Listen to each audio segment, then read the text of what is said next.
এই রাজনৈতিক এখন আর জনকল্যাণ না। এই রাজনীতি এখন আর মানুষের জন্য না।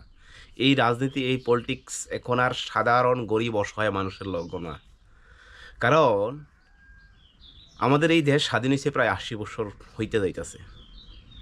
1947 স্বাধীন হওয়ার পর থেকে বিভিন্ন রাজনৈতিক দল আইতাছে, বিভিন্ন কিছু আইতাছে। বিভিন্ন রাজনৈতিক দল তাদের মতাদর্শ প্রকাশ করে, তারা বহু ভোটে জনগণ তাদের পাশে দাঁড়ায়, জনগণ তাদের আশীর্বাদ করে, বিদায় তারা মন্ত্রী মিনিস্টার হয়।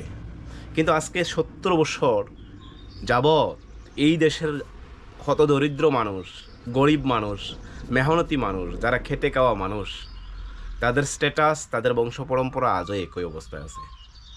কিন্তু যাকে ভোট দেন, যারা প্রার্থী হয়, যারা ক্যান্ডিডেট হয়, তারা কিন্তু আর সেই জায়গায় থাকে না।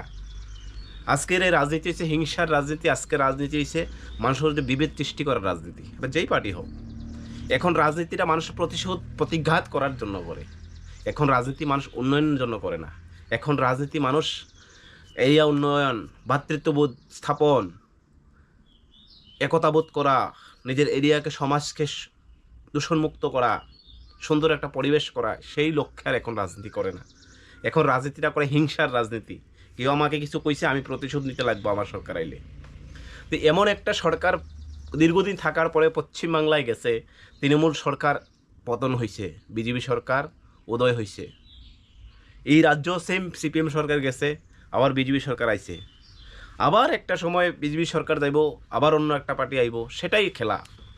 কিন্তু প্রশ্ন হয়েছে, যারা রাজনীতি করে, যারা গরিব হতদরিদ্র মানুষ, যারা দিনে খেটে খাওয়া মানুষ, তারার যে স্ট্যাটাস, তারার যে, যারা লাঠি বন্দা নিয়ে সেটা পিটাপিটি করছে, যারা মানুষকে আক্রমণ করছে, যারা পার্টি অফিস ভাঙে, যারা মানুষের ঘরে আগুন লাগায়, যারা মানুষকে মারে, যারা মানুষকে ক্ষতি করে, যারা আক্রমণ করে, যারা বিশ্রী ভাষায় গালিগালাজ করে, তারা কিন্তু আদৌ যেভাবে তাদের পূর্বপুরুষরা যে স্ট্যাটাসে আসলো, হয়তো বা সামান্য কিছু সুবিধা পাইব, সেই কিন্তু সেই স্ট্যাটাসে থাকে।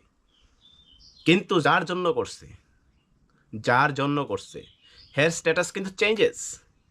হের স্ট্যাটাস কিন্তু চেঞ্জেস। হের পরিবারের লোকগুলি উচ্চশিক্ষিত হইব, বাড়িঘর হাই কোয়ালিটি হইব, গাড়ি দামি দামি থাকবো, রাজ্যের বাহিরে তাদের বাড়ি থাকবো, প্রপার্টি থাকবো, বাড়ি থাকবো। তারা ছেলে মেয়েদেরকে হায়ার এডুকেটেড করব, তাদের অন্য দিকে কনভার্ট করব। এই হচ্ছে তাদের আদর্শ আর আমাদের আদর্শ। চিন্তার কারণ আছে। We must think about it. আমরা এতটাই হিংসা হই, এতটাই নিন্দা করি মানুষকে।